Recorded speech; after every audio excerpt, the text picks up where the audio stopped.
बाघ के दो बच्चे थे।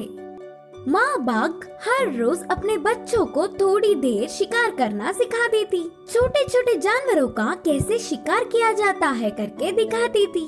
ऐसे पूरे दिन जंगल में घूमकर शाम को अपने गुफा में पहुँच जाते।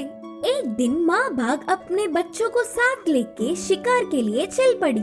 कुछ दूर जाने के बाद वे सब एक पेड़ के नीचे रहकर दूर के उन पेड़ों को देखते हुए माँ बाघ ने बच्चों से कहा, वो देखो, उन पेड़ों के पीछे से एक हिरन रहती है। वह खाने के लिए बाहर आएगी। उस हिरन को देखते ही तुम में से किसी एक को उस पर कूदकर हमला करना होगा। माँ, मैं जाऊंगा, मैं हमला करूंगा। बोलते हुए उत्साह से छोटी बाघ ने चिल्लाया। अच्छा ठीक है बेटा, तू ही पहले कूद उस पर, माँ बाघ ने कहा। ऐसे वे बहुत देर तक इंतजार करते रहे। इंतजार कर करके कमजोर होने पर उस बाघ की बच्ची ने कहा, वो अभी भी बाहर क्यों नहीं निकल रही है माँ? शिकार करने के लिए सब्र करना पड़ेगा। खाने के लिए कितना भी देर हो, इंतजार तो करना ही होगा। बोलते हुए माँ बाघ ने उत्साह बढ़ाया और कुछ देर बाद हिरन उस घने पेड़ों से बाहर आई।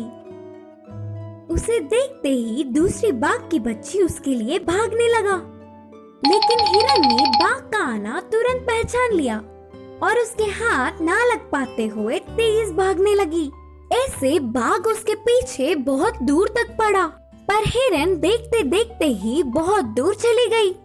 आखिर में घने पेड़ों में जाकर गायब हो गई। अब ना कुछ कर पाते हुए उदास होकर मुंह लटका के माँ के पास चला आया। काली हाथ लौटने पर बड़ा बाघ उसकी मजाक उड़ाते हुए चिढ़ाने लगा।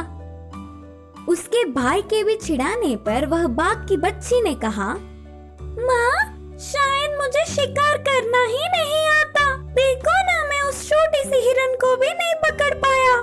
बोलते हुए उदास होकर रोने लगा। माँ बाघ ने अपने बच्चे को संभालते हुए कहा, कमी तुझ में नहीं है। तू तेरे मजे के लिए उसके पीछे भाग रहा था, लेकिन वो अपने प्राणों को बचाने के लिए भाग रही थी। अब अच्छे से सोचो, तुम्हारे मजे बड़े हैं या उसके प्राण? इसीलिए वह तुमसे ज्यादा तेज भाग सकती थी। एक बार अगर तेरा पेट भूख से तड़प रहा हो ना, तो तुम ऐसे कितने भी हिरनों का शिकार कर सकते हो।